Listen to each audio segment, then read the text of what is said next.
पंजाब में सियासी दर्जे हरारत कम न हो सका। सूबाई असम्बली के इजलास में हंगामा आई। अपोजिशन अरकान ने झंडे की कॉपियां फाड़ दी। वजीर आला से एतमाद का वोट लेने पर इसरार। स्पीकर ने इजलास कल दोपहर 3 बजे तक मुलतवी कर दिया। गवर्नर हाउस पंजाब में मुस्लिम लीग नून का मुशावरती इजलास। वफाकी वजीर दाखिला राना सनाउल्लाह समेत मलिक अहमद खान और साद रफीक भी शरीक। पंजाब असम्बली से मुतल्लिक हिकमत अमली पर तबादला ख्याल। परवेज इलाही के लिए पंजाब असम्बली से एतमाद के वोट के हुसूल का मामला। लाहौर हाई कोर्ट में अहम समाअत कल होगी।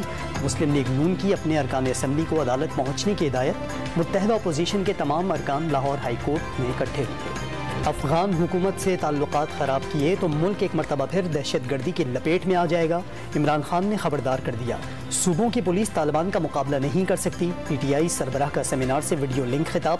मईशत को सबसे अहम मसला करार दे दिया। और बलूचिस्तान के मुख्तलिफ अजला में बारिश और बर्फबारी का इम्कान। मोटरवे पुलिस की शहरियों को गैर ज़रूरी सफ़र से गुरेज की हिदायत।